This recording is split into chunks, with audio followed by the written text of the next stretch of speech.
अगर आप भी लेना चाहते हैं देश दुनिया की तमाम जानकारी तो आज ही सब्सक्राइब करें हमारे चैनल को।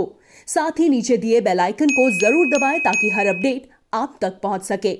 नमस्कार, प्रभा साक्षी न्यूज़ नेटवर्क देख रहे हैं आप। मैं आपके साथ प्रणव तिवारी। हम मौजूद हैं गोरखपुर महानगर में। एक मुद्दा आया, राजनीतिकरण की गई। किसी ने कहा कि तुष्टीकरण की राजनीति ही क्यों करते हैं, आप राजनेता हैं कि अभिनेता हैं। तमाम तरह के विषय आए। मुद्दा ये था कि लखनऊ में अलकायदा संगठन है, उसके 2 आतंकवादी पकड़े गए और जैसे ही पकड़े जाते हैं विपक्षी दलों की जो है दिल की धड़कनें बढ़ जाती हैं। राजनीति से उस मुद्दे को जोड़ दिया जाता है। कहा जाता है आतंकवाद पर राजनीति से बढ़ता है दहशतगर्दों का हौसला, और संयोग नहीं प्रयोग कर रही है अखिलेश यादव और मायावती की सरकार। सरकार में नहीं है लेकिन प्रयोग कर रहे हैं, ऐसा कहना है इस समय मौजूदा जो हमारे पक्षी दल हैं उनका। हमारे साथ खास आज हम इस चौपाल लगाए हैं, डिबेट भी कह सकते हैं। हमारे साथ खास मेहमान जुड़े हुए हैं। आपका मैं बारी बारी से सबका परिचय करा देता हूं। हमारे साथ शिवशंकर जी गौड़ हैं, आप निवर्तमान प्रदेश सचिव समाजवादी छात्र सभा रह चुके हैं। हमारे साथ विपुल त्रिपाठी जी हैं, भारतीय जनता पार्टी से अपना पक्ष रखेंगे। आप निवर्तमान भारतीय जनता पार्टी युवा मोर्चा के महानगर उपाध्यक्ष रह चुके हैं। और हमारे साथ जुड़े हुए अंकित पांडे जी हैं, टाइगर कितना बेबाकी से अपनी बात रखेगा वह तो देखा जाएगा। आप कांग्रेस पार्टी का पक्ष रखेंगे, आप जिला अध्यक्ष और प्रवक्ता भी हैं NSUI के। और हमारे साथ खास मेहमान हैं मिन्नत गोरखपुरी साहब, आप राष्ट्रीय प्रवक्ता हैं मानवाधिकार संघ भारत के। सबसे पहले शिवशंकर जी, बड़ी बेबाकी से अपनी बात आप रखते हैं। जब भी कोई मुद्दा आएगा शिवशंकर गौड़ को आगे कर दिया जाएगा। अखिलेश यादव क्यों अपने बयानों से बार बार फंस जाते हैं? अखिलेश यादव जी कह रहे हैं कि पुलिस प्रशासन के रहते हुए ही हम अपने आप को सुरक्षित नहीं महसूस वो कर पा रहे हैं, उस पर उंगली उठा दे रहे हैं। योगी सरकार को भी कह दे रहे हैं कि वो भरोसे के काबिल नहीं है। आखिर क्यों कहना पड़ रहा है उनको? देखिए, हमको लगता है आप भ्रमित हैं। थोड़ा सा भ्रम को दूर कीजिए। जब पूरा बयान प्रेस कॉन्फ्रेंस चल रहा था तो एक साथी बहुत ही सीनियर पत्रकार ने उनसे सवाल किया कि अभी लखनऊ में रेड पड़ रही है तो क्या लगता है, तो उन्होंने कहा कि भाजपा सरकार पे भरोसा नहीं है। जब जनता का ही भाजपा सरकार पे भरोसा नहीं है तो फिर माननीय अखिलेश यादव जी पूर्व मुख्यमंत्री रहे हैं, समाजवादी पार्टी प्रमुख विपक्षी पार्टी के राष्ट्रीय अध्यक्ष हैं, ठीक है। ये सरकार विश्वास अपना खो चुकी है, जनमत खो चुकी है। और लोकतंत्र में जो सरकार विश्वास खो देती है उसको कोई विपक्षी दल उसको नहीं मानता है। और भारतीय जनता पार्टी जिस प्रकार से एक षड्यंत्र रचती है, देखिए पोलराइजेशन करने का बहुत अच्छा अनुभव भाजपा के पास है। राष्ट्रीय स्वयंसेवक संघ में नागपुर में बैठ के जो है ये लोग प्लानिंग करते, योजना बनाते कैसे जनता के बीच विषयों को बदल दिया जाए। आप भी एक नया विषय ले आए। आप ये नहीं कहेंगे कि ब्लॉक प्रमुखों के चुनाव में, जिला पंचायत के चुनाव में महिलाओं की साड़ी, लोगों के सिर और हाथ पैर, इस पे आप नहीं जाएंगे। और खुद मुख्यमंत्री जी बहुत लड्डू बांटेंगे, मिठाई बांटेंगे। नहीं, हम बिल्कुल जाएंगे। मैं आपसे सीधा प्रश्न करता हूँ। नहीं, मैं आ जाता हूँ, मेरी भी बात आपको सुनना पड़ेगा। इलाहाबाद, प्रयागराज, वहाँ पे आया है कि कुर्जना ब्लॉक में सपाइयों ने बसपा समर्थकों को, बुआ फुआ का तो बड़ा एक संबंध था, लेकिन सपाइयों ने बसपा को दौड़ा के पीटा है। बुजुर्गों को भी जो है वो नहीं छोड़े हैं। मैनपुरी में आ जाते हैं, आपके तो राष्ट्रीय अध्यक्ष जी का क्षेत्र है, वहाँ के ब्लॉक डेवलपमेंट कमेटी के सदस्य को अगवा कर लिया जाता है। और आप कह रहे हैं कि भारतीय जनता पार्टी जो है गुंडों, ब्लॉक प्रमुखों पे मार किया जा रहा है। पूर्व विधानसभा अध्यक्ष जो प्रोटोकॉल में है, आदरणीय माता प्रसाद पांडे जी के साथ कैसे धक्का मुक्की मारपीट की गई, पूर्व कैबिनेट मिनिस्टर जिनके साथ प्रोटोकॉल लगा हुआ उनके साथ ये सब हुआ। तो आप कह रहे हैं कि मैनपुरी गिना रहे हैं। अरे मैं कहता हूँ मैनपुरी गिनिए, पुलिस भाजपा की है, सरकार भाजपा की, मुकदमा करके जेल में डाले। लेकिन जो लखीमपुर खीरी में हुआ, जो अन्य जगह हुआ, जो महिलाओं जो हमारे महिला प्रत्याशी उनका प्रस्तावक जो महिला थी उनकी साड़ी खींच ली जाती है। ऐसे वोट पड़ेगा ब्लॉकों पे? ऐसे गुंडाई से वोट पड़ेगा? महिलाओं का चीरहरण करके ये दुर्योधन की भांति भारतीय जनता पार्टी जिस प्रकार काम कर रही है, तो अखिलेश यादव जी कृष्ण के भांति जिन्होंने कहा कि हमको विश्वास नहीं है, भरे महफिल में जिस प्रकार से द्रौपदी का चीरहरण दुर्योधन ने कराया तो कृष्ण भगवान ने बचाने आए, है ना, महाभारत में है ना। उसी प्रकार से उत्तर प्रदेश की जनता का चीरहरण भारतीय जनता पार्टी कर रही है, तो समाजवादी पार्टी कृष्ण के रूप में बचाने के लिए कह रही है। चलते हैं, भारतीय जनता पार्टी के भी पक्ष रखने वाले विपुल जी हैं, कितने विश्वसनीय हैं, चाहेंगे थोड़ा सा करीब आए हमारे। सर, सीधा कह दिए हैं कि ये तो अपने आप को कृष्ण भगवान के तुलनात्मक प्रतीत कर रहे हैं, और भारतीय जनता पार्टी भी आरोप लगा रही है कि अखिलेश यादव कह रहे हैं कि वो सुरक्षित ही नहीं महसूस कर रहे हैं। इनका ये भी कहना है कि जैसे जैसे चुनाव आता है एक नए प्रोपेगेंडा को भारतीय जनता पार्टी सामने ले आ देती है। क्या कहना चाहते हैं आप?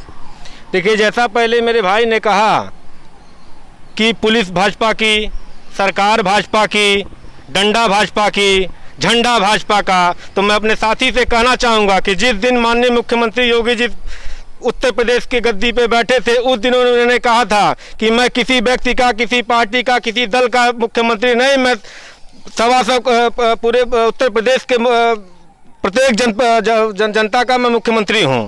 और इस विचारधारा से आज वो कार्य कर रहे हैं। अभी मेरे भाई ने जो ब्लॉक प्रमुखों और जिला पंचायतों का उदाहरण दिया, मित्र, आप लोग शायद जनता के जनादेश को नकार नहीं पा रहे हैं, उसको नकारना चाह रहे हैं सीधे मुंह से। आपको जनता के प्रति, जो जनता ने भाजपा के प्रति अपना विश्वास जताया है, उस विश्वास के प्रति आप लोग कहीं ना कहीं विक्षिप्त हो गए हैं। उस विश्वास के प्रति आप लोग इस जीत को पचा नहीं पा रहे हैं। आप लोग पुनः 2017 के उस मिशन से निकलिए और 2022 आने वाला है मित्र। 2022 में पुनः आप लोग तैयारी करिए। रहा है कि माननीय पूर्व मुख्यमंत्री जी ने कहा कि उनको पुलिस, उत्तर प्रदेश की पुलिस पे भरोसा नहीं है।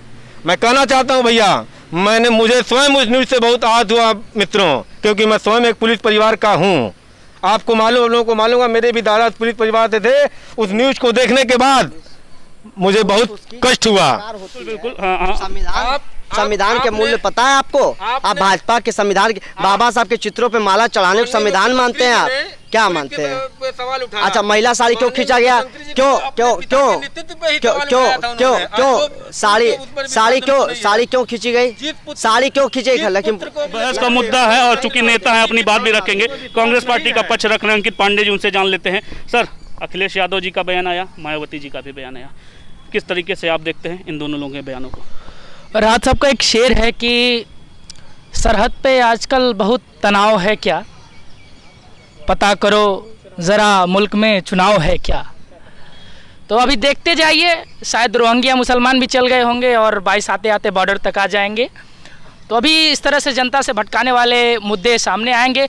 चूँकि मुझे अपने पूरे सुरक्षा बलों पे, पुलिस पे पूर्णतः विश्वास है और उनकी कार्रवाई पे कोई संदेह नहीं है। लेकिन जब चुनाव की संध्या बेला आती है, तब अचानक आतंकवादी आ जाते हैं, रोहिंग्या मुसलमान आ जाता है, हमले होने लगते हैं, हिंदू खतरे में आ जाता है, सेना पे हमले होने लगते हैं। आखिर ये मुद्दे आते कहाँ से हैं? अभी हमारे भाजपा के साथी ने 2017 का जिक्र किया। मैं 2017 की तरफ आपको लेके चलूं तो आप 2017 के अपने घोषणा पत्र को देख ले। 2017 के घोषणा पत्र में आपने कहा था कि जिस गरीब की बेटी को, जिस गरीब के घर में बेटी पैदा होगी उसको 5,000 रुपया दिया जाएगा। आपने बेटी का विकास इतना किया कि आपका विधायक रेप पे उतर आया। आपने घोषणा पत्र में ये कहा कि आप धानों का बेहतरीन मूल्य देंगे किसानों को। आप इतने बेहतरीन मूल्यों की तरफ आए कि आप MSP खत्म करने पर चले आए। आपने घोषणा पत्र में कहा था कि हम छात्रों को एक लैपटॉप देंगे, 1 GB डेटा फ्री देंगे। आप इतने पे उतर आए कि आप छात्र संघ बैन कराने पे चले आए। तो आप पहले अपने अंदर झांकिए कि आपने 2017 के घोषणा पत्र के जो भी घोषणा की थी, आपने उस पर धरातल पे कितना काम किया है, बताए जनता को मुद्दों से भटकाने के। जब ज़रूरत हमें ऑक्सीजन की रहती है तो आप टीवी पे साद की खबर चलाते हैं। जब ज़रूरत हमें रेमडेसिविर की रहती है तो आप सुशांत की खबर चलाते हैं। जब हमें अस्पतालों की ज़रूरत रहती है तो आप हमें एलोपैथ और आयुर्वेद में उलझा देते हैं। तो आप सिर्फ जनता को मुद्दे से भटकाने का काम कर रहे हैं। और जो मूलभूत सुविधाएँ होती हैं जनता की, रोटी, कपड़ा और मकान, जो हमें एक शासक से ज़रूरत, आप पक्ष विपक्ष पे आरोप लगा रहे हैं एक दूसरे की। आपकी सरकार थी तो क्या हो रहा था, आपकी सरकार होती थी तो क्या हो रहा था। अगर आपकी सरकार ने वो किया तो इसका मतलब ये थोड़ी है कि हम भी वही करेंगे। जनता ने संसदीय प्रणाली पर, संसदीय लोकतंत्र प्रणाली पर विश्वास रख के अगर वो सरकार गलत कर रही थी तो उसने अपने मताधिकार का प्रयोग करके उस सरकार को हटाया। तो इसका ये मतलब थोड़ी है कि अब इस तरह से करेंगे कि तो सपा ऐसा करती थी, उनके समय गुंडाई होती थी तो हम भी गुंडाई करेंगे। फिर बाद में कोई और पार्टी आएगी, वो कहेगी वो गुंडाई करते थे, वो गुंडाई करते थे, तो हम भी गुंडाई करेंगे। तो ये लोकतंत्र कहाँ रह गया भाई? तू मैं यही चल रहा है। तो जनता को गुमराह करने की जरूरत नहीं है। जो मुद्दे हैं, युवाओं को आज रोजगार नहीं मिल रहा है, बिजली नहीं मिल रही है। आप मुख्यमंत्री के शहर में देखे देंगे कम से कम 10 घंटे की बिजली, 24 घंटे के आपने वादा किया था। अपने मैनिफेस्टो को एक बार फिर से पढ़े, आपको बीजेपी के साइट पे मिल जाएगा, वो 2017 का मैनिफेस्टो निकाले और पढ़े, उसमें 24 घंटे बिजली का वादा किया गया था। बताइए कितने देर बिजली मिल रही है। आपको पीने का पानी नहीं मिलता है, कहीं शिकायत है पानी आ रही है तो उसमें कचरा आ रहा है। आप कहते हैं हम आप जनता के बीच जाइए, हम जनता के बीच से आ रहे हैं। आप जनता नहीं, बिल्कुल आप जनता के बीच आप बिल्कुल करती है। आज भी 12 बजे तक लाइट करते थे, बिल्कुल हम लोग रात में उगोरते थे। अब लाइट आ गई, महिलाएं बहनें रोती थी कि अब रोटी बनेगा, अब हम लोग खाएंगे। और आज जब 24 घंटे बिजली मिलती है, यही मेरे मित्र कहते हैं कि बिजली का दर महंगा हो गया। जब हम 24 घंटा उपयोग करेंगे बिजली का तो बिजली का दर महंगा होगा, हमको ज्यादा बिल आएगा। आज प्रदेश में पर्याप्त बिजली है। बिल्कुल बिल्कुल। मिन्नत साहब नेता हैं, अभिनेता के रोल में निश्चित तौर पे आ जाएंगे, लेकिन एक अभी पद पे हैं, संवैधानिक पद है, राष्ट्रीय प्रवक्ता हैं मानवाधिकार के। जो बयान आता है, आपको नहीं लगता कि मानव के अधिकार के खिलाफ वो बयान आ रहा है? देखिए, यहाँ पर दो बहुत अहम विषय हैं जिनको हमारे साथियों को समझना होगा। वो जितने भी हमारे सियासतदान साथी यहाँ मौजूद थे, मैं उनको सबसे पहले कहूँ कि मैं ज़ाती तौर पे और अपने संगठन के तौर पर जो अखिलेश यादव जी का जो बयान आया है, मैं उस पर 0 टॉलरेंस रखता हूँ। मैं इस बात पे बिल्कुल भी सहमति नहीं रख सकता, ये मेरा ज़मीर गवाही नहीं देता है कि हमारे देश की राष्ट्रीय सुरक्षा का मसला हो और उसे तोड़ मड़ोड़ के पेश किया जाए। मैं इस पर कतई बर्दाश्त नहीं करूँगा और बर्दाश्त करना भी नहीं चाहिए, ये मानवता के ख़िलाफ़ है। क्योंकि जो बातें माननीय मुख्यमंत्री जी ने कही, अभी मेरे साथी बोल रहे थे, उन्होंने पूरी बातें नहीं कही। मैं खुद भी उस वीडियो को मैंने देखा है और हमारे ही नहीं बल्कि पूरे देश और विश्व में सभी लोग सोशल मीडिया के माध्यम से और विभिन्न टीवी चैनलों के माध्यम से उसे देख रहे हैं। उसमें उन्होंने साफ तौर पे एक जुमला इस्तेमाल किया जिसमें उन्होंने कहा मुझे पुलिस प्रशासन पर भरोसा नहीं है। मैं आपसे बड़ी जिम्मेदारी के साथ कहता हूँ और सफ़ा के जो है मेरे साथी, मैं उनसे कहूँगा कि आप माननीय अखिलेश यादव से कहिए कि जो उनकी सुरक्षा में वर्तमान समय में जो पुलिसकर्मी लगे हैं वो उनको हटा दें, कह दें कि आप चले जाइए। आप हमको सुरक्षा जो है वो हमको आपकी सुरक्षा की आवश्यकता नहीं है, क्योंकि मुझे आप पर भरोसा नहीं है, आप मेरी हत्या कर सकते हैं। पहली बात। दूसरी बात, जो बात आपने अभी कही कि आतंकवाद का जो मसला जो सामने आया है, यकीनन देखिए, मैं ये नहीं कहता हूं कि वो जो पकड़े गए हैं वो आरोपी हैं या आरोपी नहीं हैं। उनको कोर्ट में पेश किया जाएगा, कोर्ट उसके बाद तय करेगा। तय करने के बाद ये होगा कि उनके पर कार्रवाई की जाएगी। यकीनन जो मसला सामने आया है उसके बाद 2 चीज़ें आई हैं। एक पार्टी ने ये कहा है, एक तरफ के लोगों ने ये कहा है कि जो पकड़े गए हैं इससे देख करके ये पता होता है कि मुसलमान आतंकवादी होता है, इनका अलकायदा से ताल्लुक़ है। दूसरा आदमी ये कह रहा है कि नहीं साहब, जो है ये देख लीजिए, ये जो है चुनाव आ गया है, इस तरह की बातें हैं। मैं दोनों तरह की बातों को नकारता हूं पूर्ण रूप से और कहता हूं कि ये दोनों ऐसे लोग हैं जो हमारे देश की एकता और अखंडता को नहीं चाहते हैं। वो नहीं चाहते हैं कि हमारे देश, भारत देश की जो एकता और अखंडता है वो बरकरार रहे।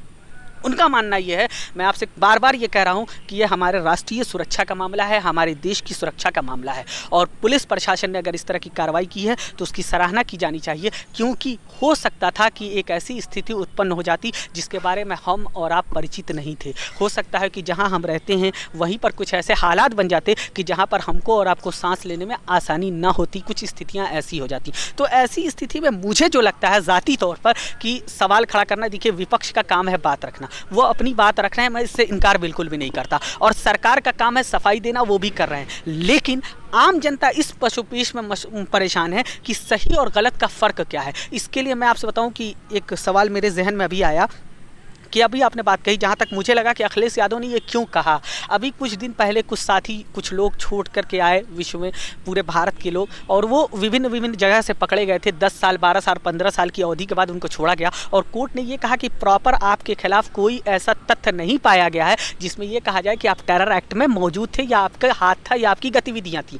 ऐसी स्थिति में अखिलेश यादव का, जहाँ तक मेरा अपना मानना है कि उनकी सोच ये होगी कि 15 साल, 10 साल के बाद वो जब छूट करके आते हैं तो छूट करके आने के बाद वो सवाल ये करते हैं कि मेरा वो 10 साल, 15 साल लौटाएगा कौन। मेरे बच्चे जो है वो छोटे थे, अब बड़े हो गए हैं, वो मुझे पहचानने से इनकार कर रहे हैं। तो ऐसी स्थिति में इसके लिए जवाबदेही तय कौन करेगा, ऐसे अधिकारियों के खिलाफ कार्रवाई कौन करेगा, ये भी तो एक सवाल है। और मानव अधिकार यही बात आपसे करता है कि उनके भी तो अधिकारों की सुरक्षा के लिए कोई ऐसा आयोग बनाया जाए कि जो ऐसे बेगुनाह जो छूट करके आ रहे हैं या जिनको ऊपर कोई तथ्यबद्ध तरीके से सिद्ध नहीं होता है अपराध, तो उनकी सुरक्षा के लिए भी तो आप ले आए। ऐसे अधिकारियों के खिलाफ सख्त से सख्त सख्त कार्रवाई की जाए, ताकि दोबारा अगर किसी ऐसे व्यक्ति को पकड़ा जाता है तो उससे उसमें लोग बचें और इस तरीके से लोगों के अधिकारों की रक्षा हो सके। मैं ये बिल्कुल भी नहीं कहता हूँ कि आप किसी टेररिस्ट को मत पकड़िए, आप पकड़िए, अगर वो गुनहगार साबित होता है ऑन रोड आप उसको फांसी की सजा दीजिए, मैं आपके साथ खड़ा हूँ।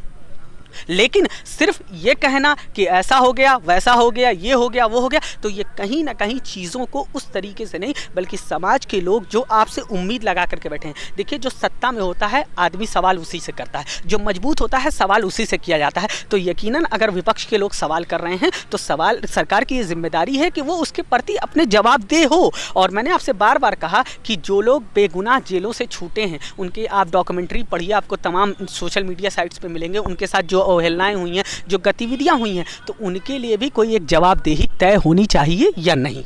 बिल्कुल, जवाबदेही तय होनी चाहिए या नहीं। हम समाजवादी पार्टी के पास फिर से लौटते हैं और उनसे प्रश्न, जैसा कि मिन्नत साहब ने कहा कि इतनी सुरक्षा में अगर दिक्कत है तो जो आपके सुरक्षाकर्मी आपके पास लगाए गए हैं वो यूपी पुलिस के ही कार्यकर्ता हैं, क्यों यहाँ हटा नहीं दे रहे हैं उनको? देखिए, जो जिनको जो कहना है वो कहते रहे, और जो बार बार बात आ रही थी, हम इस देश के नागरिक हैं, हम आम शहरी हैं। देश की सुरक्षा जितना जिसको प्यारा है उतना हमको ही प्यारा है। देश मेरे लिए प्रथम वरीयता है, देश हमारे लिए पहले है, बाद में हमारा परिवार है, बाद में हमारी पार्टी है। मैं आपको बताऊं, स्पष्ट करूं, उसी प्रकार से सैनिक स्कूल में पढ़े हैं माननीय राष्ट्रीय अध्यक्ष श्री अखिलेश यादव जी, सैनिक स्कूल में पढ़े हैं, तो वो देश के सुरक्षा के साथ कोई समझौता नहीं कर सकते। लेकिन जो उसमें किंतु परंतु बिंदु आ रहा है, देखिए, पुलिस का नाम स्पष्ट रूप से उन्होंने अगर लिया तो उसमें पूरी पुलिस पर नहीं कह दिया, ठीक है ना, पूरे पुलिस पे नहीं कह दिया उन्होंने। और बहुत सारी जगह ऐसा होता है कि कई सारे जो अपराधी नहीं होते उनको ही पकड़ लिया जाता है, जो उनके साल बर्बाद होते हैं। तो सीधे सीधे भाजपा सरकार के रणनीति और नीति पे सवाल किया उन्होंने कि जब चुनाव है, ठीक है ना, अभी जब चुनाव है तो फिर लब जिहाद आ गया, ठीक है ना, आतंकवाद आ गया। तो मैं कहता हूँ ये आतंकवादी गतिविधियाँ बढ़ कैसे रही हैं? इतना चुस्त और दुरुस्त, इतना चुस्त और दुरुस्त, पहले बोल रहा हूँ कि एक अखिलेश जी को विश्वास किसके प्रति होगा? आपको अपने राष्ट्रीय नेतृत्व के प्रति विश्वास नहीं है, आपके उत्तर प्रदेश के पुलिस के ऊपर विश्वास नहीं है, आपको हाई कोर्ट के प्रति विश्वास नहीं है,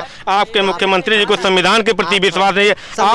संविधान आप मानते हैं, आप संविधान मानते हैं, आप संविधान मानते हैं। एक बताए, आप बताइए, योगी जी जैसे मुख्यमंत्री बन के गए, उन्होंने पूरा मुख्यमंत्री आवाज धुलवा डाला, क्योंकि इसलिए क्योंकि अखिलेश यादव पिछड़े वर्ग से आते हैं। क्या ये हेल्दी कन्वर्सेशन है सर, आपको लगता है? क्योंकि मैं इसलिए बार बार आपके पास आ रहा हूँ कि मुझे लगता है कि कहीं आपकी बात उनके तक पहुँच न जाए, और पहुँचनी भी चाहिए। के बारे में पूछिए इनसे, कौन था चिलमानंद? देखिए, कौन लगवा रहा था? मैं आपसे बार बार ये कह रहा हूँ कि देखिए, दोनों लोग अपना अपना काम कर रहे हैं। एक आदमी को अपनी सत्ता बचानी है और दूसरे को अपनी प्रभुत्वता को स्थापित करना है, समाज के सामने ये दिखाना है कि हम आपके दर्दों को। सवाल है, आप बताइए, मानवाधिकार संगठन आप हैं, जितने भी अपराध हुए जिनको फर्जी रूप से फंसाया गया, उसके लिए कितना आपका संगठन लड़ा? क्या बात कर रहे हैं आप? क्या बात कर रहे हैं आप? क्या बात कर रहे हैं आप? आपको एक एक सवालों के जवाब मिलेंगे। देखिए, मानव अधिकार की बात आप कभी नहीं कर सकते। मानव अधिकार, जिस संविधान की आप दुहाई दे रहे थे, जिस संविधान की आप दुहाई दे रहे थे, उसी संविधान के अंतर्गत, उसी संविधान के दायरे में रह करके बात की जाती है। साहब देखिए, दायरे में रह के प्रश्न करता हूँ मैं, उसी संविधान के दायरे में रह के प्रश्न करता हूँ कि मैं उसी संविधान, आपसे मैं प्रश्न पूछता हूँ। मिन्नत साहब, मैं आपसे सवाल करता हूँ। मिन्नत साहब, संविधान के दायरे में रह के मैं सवाल करता हूँ। आपने साजिदा के पिता के लिए क्या किया? आपने साजिदा के पिता के लिए क्या किया? आपने अखलाक के लिए क्या किया? आपने नजीब की अम्मी के लिए क्या किया? आपने नजीब की अम्मी के लिए क्या किया? नहीं, बिल्कुल, आप बताइए। गोरखपुर में जो राष्ट्रीय नागरिकता वाले पे हो रहा था, जो आंदोलन हुए, उसमें जो नौजवान पकड़े गए, जो फर्जी रूप से फंसाए गए, जो अपराधी भी थे और फर्जी रूप से भी थे, उनके लेकर इनका क्या बयान था? इनको लेकर क्या किया गया? भाजपा का ये लोग तथाकथित संगठन बन के भाजपा के बी टीम में काम करेंगे, ये लोग करेंगे नहीं, काम तो करेंगे नहीं, अभी रूप में काम करेंगे ये लोग समय नहीं देंगे और जनता को समझाएंगे नहीं।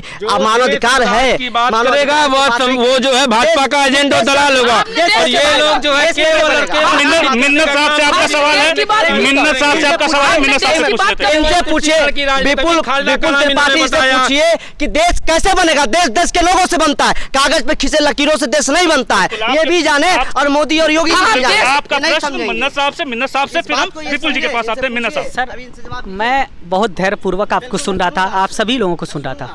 पहला सवाल आपका आया कि CAA NRC के मुद्दे पे हमने क्या किया। आपको मैं बताऊं, सबसे पहले CAA NRC के मुद्दे पर हमने मुस्लिम कम्युनिटी के लोगों को जागरूक किया है विशेष रूप से, क्योंकि मुसलमान उस पर सबसे ज़्यादा। आपको मैं एक बात बताऊं, एक चीज़ होता है जानना और एक चीज़ होता है मेरा समझे आप, मेरा जो सवाल था, जो यहाँ पे प्रोटेस्ट हुआ, हाँ, समझिए, हाँ, जो यहाँ पे प्रोटेस्ट हुआ, जो लोग पकड़े गए, आप मानवाधिकार संगठन के माननीय राष्ट्रीय प्रवक्ता हैं, ठीक है, बहुत सम्मान आपका, आप बड़े भाई भी हैं। कहा, मैं आपको बताऊं कि आपने जो कहा, मैं खुद मिलने के लिए गया था यहाँ के SSP से, और मैंने कहा इसकी निष्पक्ष जांच होनी चाहिए और जो लोग भी बेगुनाह पकड़े गए हैं उनको तत्काल रूप से छोड़ा जाए। और सिर्फ यही नहीं, हम ही नहीं, शहर के बहुत सारे तबके के ऐसे लोग जाकर के माननीय मुख्यमंत्री जी से भी मिले और उन्होंने मुख्यमंत्री जी को सारी बातों से, सारी परिस्थितियों से अवगत कराया। उसके बाद मुकदमा वापस लिया गया है। पहले सवाल का जवाब, आपके सवाल का जवाब, जो भाई ने भी कहा नजीब के लिए आपने क्या किया, फला के लिए आपने क्या किया, मैं आपको बताऊं भाई कि राष्ट्रीय मानवाधिकार संघ भारत पूरे भारत देश के 800 जिलों में कार्यरत है। और जिन जिलों की आप बात कर रहे हैं, मेरी राजस्थान की इकाई है, आप नेट पर के जाकर के सर्च कर लीजिएगा।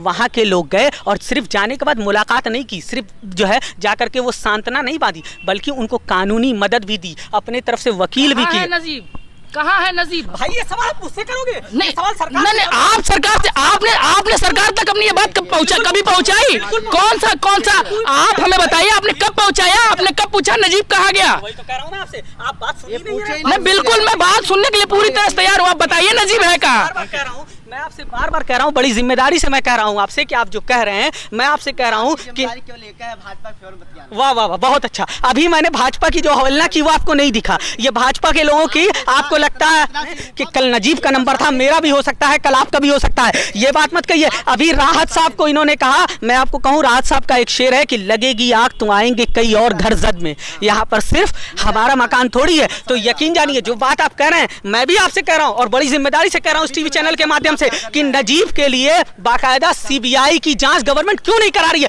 कहीं ना कहीं ABVP और सरकार उसमें मुलविस है। बिल्कुल लिखा है। मेरा शिवशंकर, सब अपने अपने ओहदे पे हैं और उनकी बात भी है।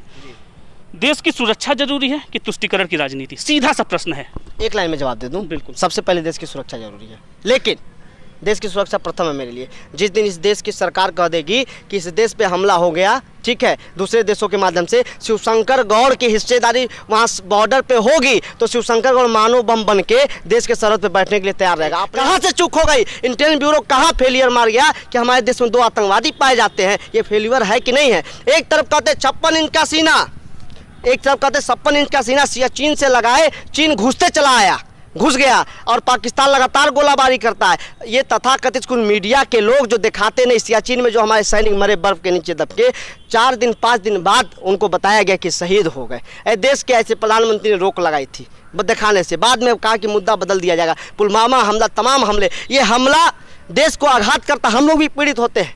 हम नहीं जानते हैं कि पुलिस वाले और हमारे जो जवान हैं कितनी मेहनत करते हैं, बिना खाए बिना पानी पिए पुलिस के कर्मी, सेना के लोग दिन रात, धूप हो, कड़ी बरसात हो या कोई मौसम हो, वो लोग काम करते हैं। मैं उनको धन्यवाद दूंगा कि उनकी वजह से आज देश और समाज सुरक्षित है। नैतिकता के आधार पर तो गृह मंत्री जी को इस्तीफा दे देना चाहिए, क्योंकि आप पता करेंगे कि भारत के पहले रेल मंत्री आदरणीय लाल बहादुर शास्त्री जी, जबकि वो रेल मंत्री थे और कहीं दुर्घटना हुई थी 1952 में, रेल मंत्री जी ने, लोगों ने मना किया, लेकिन रेल मंत्री जी ने नैतिकता के आधार पर यह करके दुर्घटना अपना इस्तीफा दे दिया कि मैं रेल मंत्री हूं और कहीं भी रेल से अगर दुर्घटना होती है तो उसकी पूरी जिम्मेवारी मैं लेता हूं और मैं नैतिकता के आधार पर इस्तीफा देता हूं। तो मैं नैतिकता के आधार पर आदरणीय गृह मंत्री जी का इस्तीफा मांगता हूं। अगर सुरक्षा बलों में कहीं चूक हुई है तो उसकी जिम्मेदारी गृह मंत्री लेवे और आगे आके उदाहरण प्रस्तुत करे। आने वाले युवाओं को जो राजनीति में रुचि रखते हैं वो यह उदाहरण प्रस्तुत करे कि अगर हमारे मंत्रालय में हमारे वजह से, आपके तो देखेंगे कि गृह मंत्री के जवाब कभी रक्षा मंत्री देंगे, जो सवाल गृह मंत्री से पूछा जाएगा,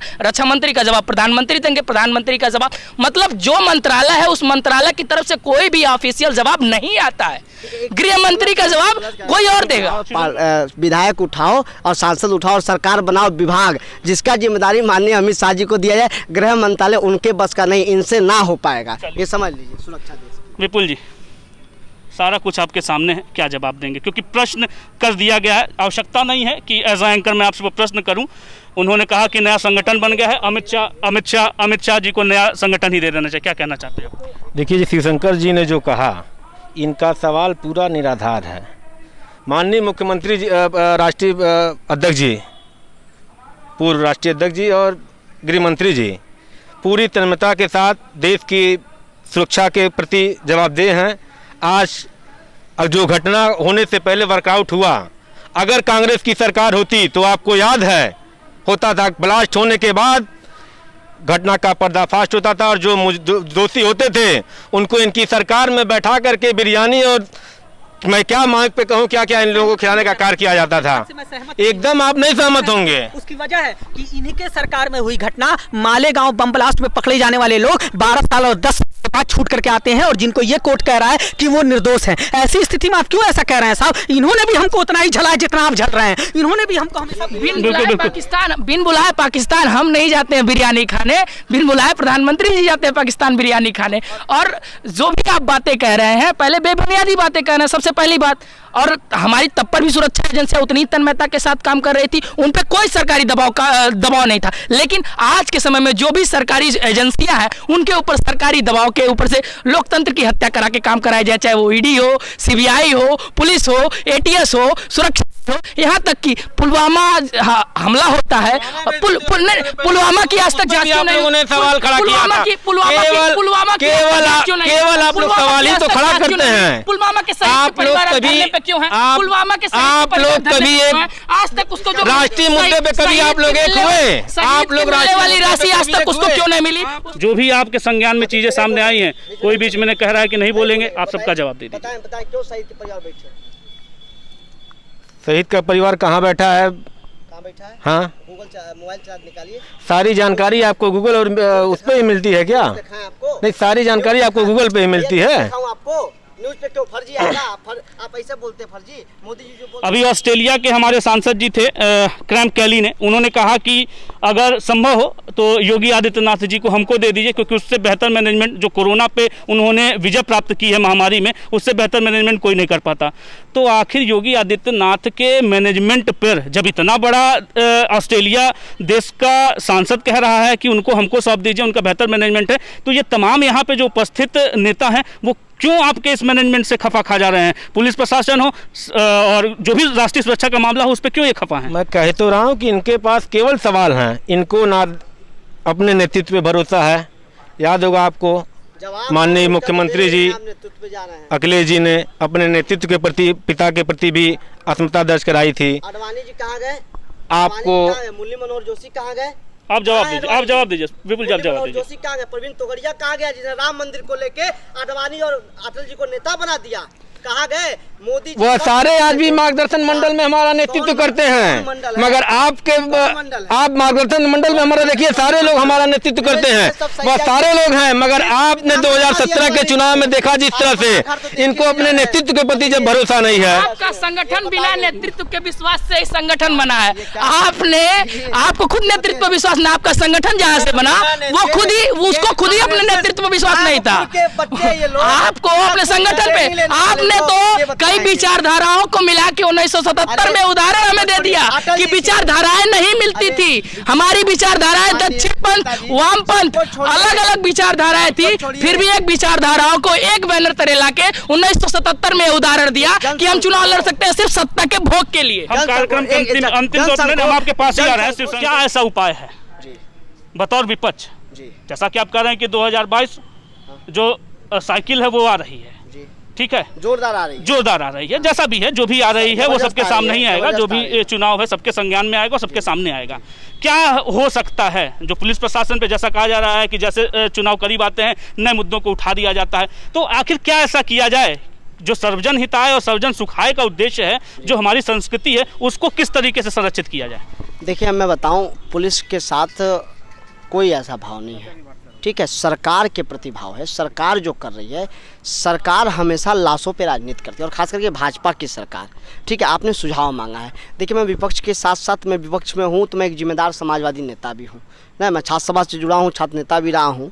देखिए, इस देश में ऐसे माहौल नहीं बनने चाहिए, ठीक है ना, लव जिहाद का मैटर हो, पूज्य मुख्यमंत्री जी ने एक योजना बनाई कि लड़कियों को लेकर जो नहीं क्या चलता था, स्काउट टीम, रोजगार दिया कि नहीं दिया, सड़कें अच्छी बनी कि सड़कें देखिए, कंक्रीट की सड़कें विकास का पैमाना नहीं हो सकती, विश्वविद्यालय हो सकते हैं, स्वास्थ्य संस्थाएं हो सकते हैं, ट्रामा सेंटर हो सकते हैं, जैसे अखिलेश जी ने मेडिकल कॉलेज में 300-500 बेड दिया, वो चालू हो गया, और योगी जी ने दिया होगा तो पता नहीं खुलेगा, वो बताएंगे। अच्छे मेट्रो हो सकते हैं, स्मार्ट सिटी का सपना देखा, स्मार्ट सिटी हो सकता है। शिक्षा की गुणवत्ता में क्या हो सकता है, डॉक्टरी की पढ़ाई करने में पिछड़े वर्ग का आरक्षण समाप्त हो जाता है, बीएड, बीटीसी, आईआईटी। मुसलमानों को आरक्षण की बात आपने की थी, कितना दिया था आपकी सरकार? मैं बता रहा हूँ, पूरा दिया था, अभी जवाब दे दूंगा। आईटीआई, बीएड और बीटीसी जितने भी प्रौद्योगिक पढ़ाई थी, सबका स्कॉलरशिप माननीय मुख्यमंत्री जी ने खत्म कर दिया, मैंने तथाकथित भारतीय जनता पार्टी के साथ खत्म कर दिया। विकास इससे संभव नहीं, विकास कराना है तो इस देश को समृद्धि को ले जाना पड़ेगा। जब शिक्षा चौओर होगी, सस्ती होगी शिक्षा, स्वास्थ्य सुलभता मिलेगा। भाजपा की सरकार है और भाजपा के मुख्यमंत्री का गृह जनपद और सदर में ऑपरेशन के नाम पे 5-5 हज़ार रुपया वसूली होता है। ये पेपर में आया था, ये आया था ना कि नर्स डॉक्टर्स मंगवाते जिसका सैलरी बहुत अच्छा है, तो ऐसे विकास नहीं होता है। और एक सवाल और अंतिम कहूँगा, माननीय विपुल त्रिपाठी जी, आप जाके अध्ययन कीजिएगा, देश देश के लोगों से बनता है। कोई बगीचा लगाइए तो केवल गुड़हल नहीं होगा, उसमें गेंदा का भी फूल होगा, अड़हुल का भी फूल होगा, गुलाब भी होगा और उसमें कांटा भी होगा। तो कांटा मत बनिए आप लोग, गुलाब और गेंदा बनने का काम करिए, ये तब चलेगा ये प्रदेश। सबसे सुझाव ले लेते हैं। अभी जैसा कि तमाम विपक्षियों का कहना है कि और भी चीज़ें सुधार की जरूरत है, आपको क्या लगता है कि बेसिक हाँ अभी ये कमी रह गई है? जरूर कोई भी परफेक्ट नहीं होता है, आपको क्या लगता है कि हाँ ये कमी, इसकी सुधार यथासंभव भारतीय जनता पार्टी उसके पदाधिकारी कर लेंगे? देखिए, उत्तर प्रदेश में जिस तरह से 2017 के बाद विकास हुआ है, उस तरह का विकास की परिकल्पना भी मुझको नहीं लगता कि गोरखपुर समेत उत्तर प्रदेश में हम लोगों ने किया है। लेकिन सरकार से, हर सरकारों से कुछ खामियां होती हैं, मुझे भी लगा कुछ खामियां सरकार में हैं, जिसको 2022 के चुनाव के बाद उसको सही कर लिया जाएगा और विकास के एक नए स्वरूप के साथ उत्तर प्रदेश को जो है इसी तरफ अग्रसर किया जाएगा। ठीक है, आपका सुझाव है और आपका कहना भी है कि कुछ खामियां हैं, उसको निश्चित तौर पर सही किया जाएगा। कांग्रेस पार्टी हमेशा से कही आई है, जैसा अभी तक विकास की बात हो रही थी, आपके नेता कहते हैं यदि विकास हुआ है सिर्फ और सिर्फ प्रधानमंत्री मोदी जी के दाढ़ी का हुआ है। कितना मतलब ये तार्किक प्रश्न है मेरा, और क्या मतलब आपको लगता है कि हाँ विकास क्या सिर्फ भारतवर्ष का नहीं हुआ, क्या सिर्फ दाढ़ी की हुई है क्या? विकास तो मैं जो हमारी पार्टी करे उसमें 100% कहीं से भी संशय नहीं है कि विकास अगर हुआ है तो आदरणीय प्रधानमंत्री के दाढ़ी का हुआ है। आपका विकास हुआ है, हाँ विकास कहाँ हुआ है? विकास आपने अति धर्मवाद बढ़ाया है, विकास आपने किया है लाशों की संख्या बढ़ाई है कोरोना के अंदर, विकास आपने किया है युवाओं को बेरोजगार बनाया है, विकास आपने किया है जो सरकारी संस्थाएं थी उन्हें उनकी लोकतांत्रिक हत्या करके सरकारों के अधीन बनाया है, विकास आपने किया है कि कोई भी महिला सुरक्षित नहीं है, रोड पे चलते हुए सुरक्षित नहीं है। आपका विधायक रेप करता है, आप विधायक को बचाते हैं, आपने रेपों के माध्यम से आपने विकास बढ़ाया है। आपने प्रदेश में मतलब एक ऐसा डर का माहौल पैदा कर दिया है। आप कभी विपक्ष में होकर चिल्लाते हैं कि जंगल राज है, जंगल राज है। आपके राज्य में कौन सा राम राज्य है? आपके राम राज्य में यही है कि किसी महिला की पुलिस के सामने साड़ी खींच ली जाए, यही आपका राम राज्य है। अगर आप इसको विकास कहते हैं मान्यवर, तो मैं इस विकास को नहीं मानता हूं। विधानसभा 2022 कांग्रेस पार्टी पक्ष में या विपक्ष में? हम पूर्ण बहुमत की सरकार 2022 में आदरणीय प्रियंका जी के नेतृत्व में बनाने जा रहे हैं। और मतलब ये जो आपने कुछ काम तो किया नहीं है, वर्तमान सत्ताधीशों ने कोई काम नहीं किया है। पुराने जैसे अभी जनसंख्या नियंत्रण कानून लेके आया, ये नारा तो हमारी इंदिरा जी ने बहुत पहले दे दिया था, हम दो हमारे दो, और हम उस पर काम करते आ रहे हैं। आप बस दूसरे के कामों को चुरा के कॉपी करके, आपके ऊपर तो कॉपीराइट का मुकदमा होना चाहिए। आप तो दूसरे कामों को चुरा के नाम बदल के अपना नाम, आप जिस मुख्य सड़क का उद्घाटन कोई कर देता है, आप उसी सड़क का 3-3 बार उद्घाटन कर दे रहे हैं। तो आपने कुछ किया नहीं है। इमरान की नज़्म का एक 4 मिसरे पढ़ के मैं अपनी बात ख़त्म करता हूँ। इमरान का नज़्म का ये मिसरा ये है कि मोहब्बत भाईचारे के दीवाने दिन ही लौटा दो, वो सस्ती दाल सब्जी के सुहाने दिन ही लौटा दो, ये अच्छे दिन तो अंबानी और अडानी को मुबारक हो, हमें ऐसा करो साहब पुराने दिन ही लौटा दो। बिल्कुल, पुराने दिन ही लौटा दो अंतिम है। और हमारे साथ मिन्नत साहब भी हैं, और चूँकि शायरी और शायराना अंदाज मिन्नत साहिब के हमें लगता पूरे रूबरू में भरा हुआ है। क्या कुछ कहना चाहते हैं मिन्नत साहब, क्योंकि आप उस पद पे हैं कि जो इन पॉलिटिकल पार्टीज़ के लोगों से आपको कहीं ना कहीं विभिन्न रखती है, उनको क्या आपका 2 टूक जवाब? देखिए, हमारा काम है सवाल करना और लोगों को आगाह करना। दो बातें बार बार कही गई, किसी ने मुझे समाजवादी का पक्षधर बता दिया तो किसी ने भाजपा और कांग्रेस का बता दिया। अफसोस की बात यह है कि हम भारत के लोग इतने ज़्यादा जो है इमोशनल है अपने देश प्रेम को लेकर के, इतने ज़्यादा अपने देश को लेकर के वो हमारा सेंटिमेंट जुड़ जाता है कि देश की बात आती है तो हम सारी चीज़ों को दरकिनार कर देते हैं। और ये मोहब्बत का पैमाना भी होना चाहिए। मुझे एक शेर याद आता है कि नफ़रतों का असर देखो, जानवरों का बंटवारा हो गया, गाय हिंदू हो गई और बकरा मुसलमान हो गया। तो इस तरह के हालात हैं। आपने जो बातें कहीं, आखिरी में सिर्फ मैं ये कहूँगा कि जो सरकार इस वक्त सत्ता में है उनसे सवाल हम क्यों ना करें, मेरा सवाल है।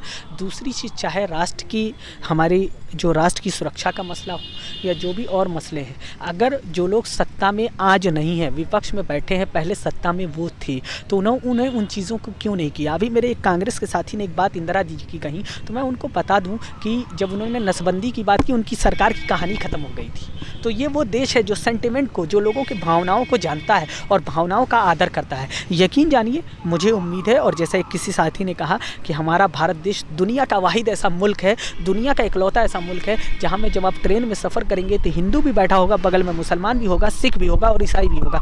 ये खूबसूरती दुनिया के दूसरे किसी मुल्क में नहीं मिलेगी। अगर आप किसी जो है इस्लामिक राष्ट्र में जाएंगे तो वहाँ सिर्फ मुसलमान मिलेंगे, यूरोप में जाएंगे तो क्रिश्चियंस मिलेंगे, लेकिन ये खुसूसियत नहीं मिलेगी। जहाँ तक बात रही कि आखिर में, तो मैं हाथ जोड़ करके सरकार से ये कहता हूँ कि देखिए, आपसी मतभेद हम लोगों के हो सकते हैं, वो पार्टियों के मतभेद हो सकते हैं, लेकिन राष्ट्र के मसले पर, राष्ट्र की सुरक्षा के मसले पर हम सभी को गंभीर होकर सोचना होगा, पहली बात। दूसरी बात, जितनी भी पॉलिटिकल पार्टियाँ हैं, मैं जिस समाज से आता हूँ मैं उसकी भी बात रखूँगा आपके माध्यम से।